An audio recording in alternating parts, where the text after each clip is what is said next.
नमस्कार, the wire में आपका स्वागत है। वाह मोदी जी वाह! आज तो यही कहने का मन कर रहा है, वाह मोदी जी वाह! 1 साल चला आंदोलन, 700 से ज़्यादा किसानों की जानें गईं, शहीद हुए वो लोग जो हमारे पेट भरने का इंतज़ाम करते हैं, जो उनका काम ही यही है, देश की आधी से ज़्यादा आबादी जिससे प्रभावित रही। 1 साल तक आप सोचिए, सर्दी, गर्मी, बरसात, भीषण सर्दी, भीषण गर्मी, भीषण बरसात सहकर हमारे किसान आंदोलन कर रहे थे। आज मोदी जी ने कह दिया कि उनकी तपस्या में कमी रह गई थी, वो माफ़ी माँग रहे हैं और इसलिए अब ये किसान जो ये फार्म लॉज़ जो थे, उनको वापस ले रहे हैं। अब यहाँ सवाल पैदा हो रहा है कि बहुत स्वागत है नरेंद्र मोदी जी का कि वो वापस ले रहे हैं, लेकिन सबसे बड़ी बात ये है कि वो क्यों वापस ले रहे हैं? यहाँ सबसे बड़ी बात ये है कि वापसी क्यों हो रही है?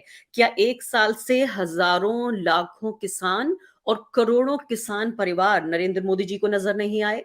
क्या ये पहली बार उन्हें पता चला कि ये किसान आंदोलन हो रहा है और इसलिए अब उन्हें अचानक होश आया, उन्होंने इन कानूनों को वापस ले लिया?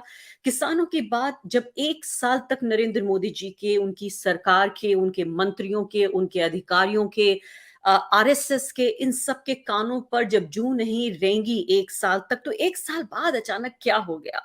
मोदी जी वाहवाही तो आपकी ज़रूर होगी, लेकिन हम ये सवाल आपसे ज़रूर पूछेंगे कि ये माफ़ीनामा जो आप भेज रहे हैं किसानों तक, वो माफ़ीनामा आखिर क्यों आया है? सबसे अहम बात ये है कि इस पूरे फैसले की राजनीति क्या है? आज मैं अपनी पीठ ठोकना चाहती हूँ, साथ-साथ हमारे सारे द वायर के जो कलीग्स जो कि लगातार किसानों के साथ बने रहे, किसानों को जो खतरे हुए वो हमारे रिपोर्टर्स को भी हुए, हमारे संस्थान को भी हुए। हमने दर्जनों घंटों का कवरेज किसानों को दिया और आज मैं अपनी और अपने संस्थान की पीठ ठोक कर ये कहना चाहती हूँ कि ये किसानों के ज़ाहिर है बलिदान का असर है, ये किसानों के संघर्ष का असर है, ये किसानों के सत्याग्रह का असर है, लेकिन इसमें मीडिया का ये हिस्सा मेरा संस्थान और मेरे जैसे बहुत सारे स्वतंत्र पत्रकार जिनको वैकल्पिक मीडिया हम कहते हैं, उनके दबाव, उनके कवरेज के तहत ही ये देखने को हमें मिला है। साथ-साथ हमें ये देखना पड़ेगा क्योंकि 7 साल में आप ये देखिए भूमि अधिग्रहण कानून के बाद ये दूसरी और मैं कहूँगी सबसे बड़ी ये जीत है पिछले 7 साल में आम जनता की, भारत के संविधान की, भारत के लोकतंत्र की और महात्मा गांधी के उस सबक की, उस लेसन की जो उन्होंने हमें पढ़ाया। उन्होंने हमें बताया कि सत्याग्रह की ताकत क्या होती है। महात्मा गांधी को राज याद करने का आज दिन है, सत्याग्रह को याद करने का दिन है। अहिंसक नॉन वायलेंट तरीके से आंदोलन करते हुए ये किसान जिनके साथ हिंसा हुई, जिन्होंने हिंसा नहीं की, जिनके साथ हिंसा हुई, उन्होंने किस तरह से इस अहंकारी सरकार को जो ये समझती है कि उसको इतनी सीटें मिल गई हैं, 300 से ज़्यादा सीटें और पूरे पार्लियामेंट पर उसका कब्ज़ा है, जो डेमोक्रेटिक कॉन्स्टिट्यू जो हमारे संस्थान हैं तमाम जिसमें तमाम तरह के जो हमारे डेमोक्रेटिक और लोकतांत्रिक संस्थान हैं, उस सब पर उसका कब्ज़ा है और इसीलिए वो किसानों की आवाज़ दबा सकते थे। किसानों ने आज बता दिया है कि एक नागरिक की ताकत क्या होती है। क्या इसको ये माना जाए कि यूपी इलेक्शंस, उत्तर प्रदेश का चुनाव जिसको 2024 के चुनाव का सेमीफाइनल कहा जा रहा है। कुछ लोग कह रहे हैं कि 2024 के चुनाव से भी ज्यादा जो राजनीतिक टिप्पणीकार हैं, खासकर उत्तर प्रदेश में बैठे हुए, वो ये कह रहे हैं कि ये 2024 के चुनाव से भी ज्यादा अहम है। इस दबाव के मद्देनजर, इस डर के मद्देनजर, इस खौफ के मद्देनजर, ये जो नर्वसनेस नजर आ रही है, माथे का जो पसीना है उसे पोंछते हुए ये माफीनामा आया है, ये ऐलान आया है किसानों के पास कि हम 3 कानूनों को वापस ले रहे हैं। और जिस तरह से फ्रेम किया, तारीफ करनी पड़ेगी, प्रधानमंत्री जी ने जिस तरह से अपनी पूरी बातचीत को फ्रेम किया कि हमने तो भलाई के लिए कानून बनाए थे, एक छोटे धड़े ने इसको अपोज किया था, एक छोटा धड़ा किसानों का, यानी कि जब हजारों लाखों किसान सड़कों पर मौजूद थे और वो किसान भी आंदोलनरत थे जो सड़कों पर नहीं थे, क्योंकि ये जरूरी नहीं है कि सबका सड़क पे आना जरूरी है, लेकिन उस सब के बावजूद आप देखिए दिल्ली के 3 अलग अलग बॉर्डर्स पर और उससे कई महीने पहले पंजाब और उसके बाद हरियाणा, फिर हमने देखा उत्तर प्रदेश समय जब खासकर इसका असर देखने को मिला, जब भाजपा के जो उम्मीदवार हो सकते थे, वो उम्मीदवार अपने क्षेत्रों में नहीं जा पाए, जब भाजपा के जो मंत्री हैं सरकार में, उन्हें आम जनता ने गाँव, देहात, कस्बों में नहीं घुसने दिया कि जब तक आप कृषि कानून वापस नहीं लेंगे, तब तक हम आपको घुसने नहीं देंगे। तो ये पूरे तरीके से परिभाषित करता है उस डर को, उस खौफ को, और ये हार, ये किसानों की जीत है, लेकिन हार है उस अहंकार की। ये जीत है लोकतंत्र की और ये हार है तानाशाही की। ये जीत है उस आम जनता की, वो जनता जो सब कुछ सहकर हमें ये बता रही है, हमारे किसान ये बता रहे हैं कि हमेशा अपने हक के लिए आप खड़े रहिए, हमेशा आवाज उठाइए, हमेशा तानाशाही का विरोध कीजिए। था याद कीजिए वो ट्वीट आज के दिन जिनमें कहा गया था कि किसानों की आखिरी रात है, जब किसानों का बिजली पानी काट दिया गया था। ऐसे ऐसे जुल्म किए गए इन किसानों पर सब कुछ हम याद रखेंगे, दोहराएंगे, आपको बताएंगे, आपकी याददाश्त हम ताजा करेंगे। क्योंकि आप ये याद रखिए, अंग्रेजी में कहा जाता है, it is the fight of remembering, fight of memory against forgetting. यानी कि भूल जाने के विरुद्ध ये याद रखने की एक की कोशिश है, ये याद रखने का एक संघर्ष है, ये याद रखे जाने का संघर्ष, खासकर ऐसे दौर में जहां मीडिया नैरेटिव जिस तरह का है, जो विमर्श है, जो तमाम तरह का नैरेटिव है, जो एजेंडा सेटिंग है, वो आपको सब कुछ भुला देने के लिए मजबूर करती है। आपको भुला देने के लिए मजबूर करती है वो हजारों लोग जो बचाए जा सकते थे, जो कोरोना की भेंट चढ़ गए, वो हजारों लाखों लोग जिन्होंने तकलीफें सही, अस्पतालों के बाहर दम तोड़ दिए, वो तमाम लोग जो कि शिकार हुए बिल्कुल अनप्लान्ड लॉकडाउन का, जिसमें वो किसान जो कभी अपने, वो मजदूर जो कि कभी अपने घर नहीं पहुंच पाए, जो पैदल निकल पड़े सैकड़ों किलोमीटर दूर अपने घरों के लिए, वो सब भी हम याद रखेंगे। हम ये भी याद रखेंगे आज के दिन कि किसानों ने क्या कुछ सहकर, उनका बलिदान, यानी हम उनकी जीत की तारीफ तो कर रहे हैं, जीत का जश्न भी मन रहा है, लेकिन हम इसके साथ साथ उनका बलिदान आपको हम याद दिलाते रहेंगे। मैं कहती हूँ जो मील के पत्थर साबित हुए हैं भारतीय लोकतंत्र को यहां तक पहुंचाने में, उनमें इस तरह के आंदोलन शामिल हैं। शाहीन बाग की औरतों ने बताया कि 21वीं सदी में जो लोकतंत्र के लिए, संविधान के लिए, अधिकारों के लिए, आजादी के लिए, लोकतांत्रिक जो स्पेस है, जो डेमोक्रेटिक स्पेस है, उसको बचाए रखने के लिए किस तरह से आंदोलन होंगे, ऐसा उन्होंने टेम्पलेट तैयार किया। और इसीलिए आपको याद होगा कि मैं सिंघू बॉर्डर गई थी, वहां जब मैंने महिलाओं से, किसान जो महिला थी, उन्होंने मैंने बातचीत की उनसे, उन्होंने कहा हमारे लिए शाहीन बाग की महिलाएं प्रेरणादायक हैं। आज मैं एक नागरिक के तौर पर मोदी सरकार से ये भी अपील करना चाहती हूँ कि किसानों की बात को आपने सुना है, बहुत अच्छी बात है, चाहे चुनाव के मद्देनजर ही आपने सुना, एक बार शाहीन बाग की औरतों की बात भी सुन लीजिए, एक बार उनकी भी बात सुनिए जिनको गैर कानूनी तरीके से यूएपीए के तहत जेलों में बंद किया जा रहा है, गया है, क्यों उनको इस बात की सजा दी गई है, वो भी भारत के ही नागरिक हैं। अखिलेश यादव ये कह रहे हैं कि इनके भुलावे में मत आइए, चुनाव के बाद ये फिर वही कानून लाएंगे। Akhilesh Yadav live press conference में ये तमाम बातें कह रहे हैं कि चुनाव के बाद ये फिर कानून लाएंगे। अखिलेश यादव इस बात को कह रहे हैं। इसके अलावा कह रहे हैं अभी ये डर गए हैं इसलिए कानून वापस ले लिया है, लेकिन जीत जाएंगे तो फिर कानून वापस ले आएंगे। और इसीलिए जिस कॉशियसनेस का जिक्र किया, जो कॉशन का जिक्र कर रहे थे किसान, आपको मैं बता रही थी, क्योंकि आप ये देखिए कि डिप्लोमेटिक जो भाषा है, ये जो एक बहुत ही फॉर्मल आधिकारिक भाषा है, इसका पूरा आधिपत्य, इसका पूरा जो कब्जा है वो सिर्फ नेताओं के पास नहीं है। अभी किसान भी सीख गए हैं कि राजनीतिक भाषा क्या होती है, किसान भी समझ गए हैं कि फेस वैल्यू पर चीजों को नहीं लिया जाएगा। असदुद्दीन ओवैसी अपने फॉर्म में शायराना अंदाज में नजर आ रहे हैं। वो शेर उन्होंने ट्वीट किया है, दहन पर हैं उनके गुमा कैसे कैसे, दहन पर हैं उनके गुमा कैसे कैसे, कलाम आते हैं दरमिया कैसे कैसे, जमीने चमन गुल खिलाती है क्या क्या, बदलता है रंग आसमां कैसे कैसे। आसमान कैसे कैसे रंग बदल रहा है, एक नागरिक का उदय हुआ है, एक सिटीजन, सिटीजन जो कि किसी भी लोकतंत्र, किसी भी डेमोक्रेसी की बुनियाद होता है, उसकी फाउंडेशन होता है। आज उस नागरिक का उदय है, नागरिक के अधिकार का उदय है, नागरिक की ताकत का दिन है कि संविधान की ताकत और लोकतंत्र की ताकत किस तरह से एक नागरिक को वापस उसका अधिकार दिला सकती है।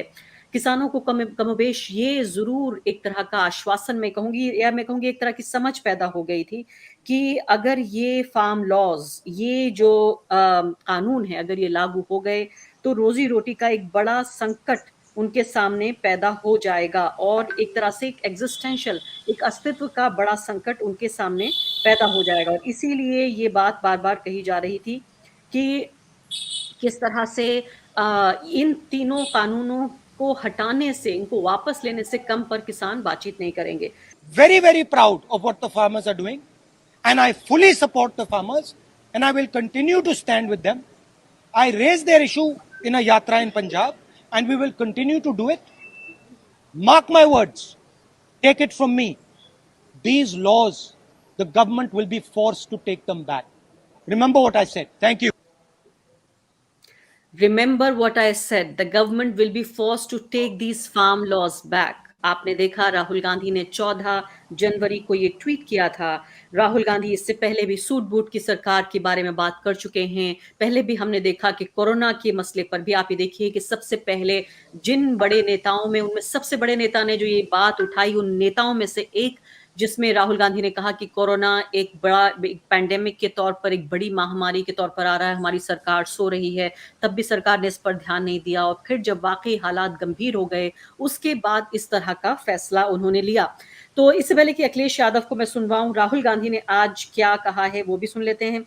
राहुल गांधी ने कहा कि देश के अन्नदाता ने सत्याग्रह से अहंकार का सर झुका दिया, अन्याय के खिलाफ ये जीत मुबारक हो, जय हिंद का किसान। आप ये देखिए कि एक जो मजबूत प्रधानमंत्री की जो 56 इंच, ये मैं नहीं कह रही हूँ, 56 इंच खुद प्रधानमंत्री अपने लिए कहते हैं, 56 इंच के सीने की जो राजनीति थी, क्या उसको कोई धक्का पहुंचेगा? कि देखिए भाजपा में हमारे यहाँ कोई, हम ना तो स्टेटमेंट वापस लेते हैं, ना हम इस्तीफा हम देते हैं, ना ही हम कोई कानून वापस लेते हैं। एक बार जब हम बात कहते हैं तो वो बात बिल्कुल शाश्वत सत्य होती है, उसके बाद वो अंतिम सत्य के बाद कोई और बहस नहीं होती इस पर।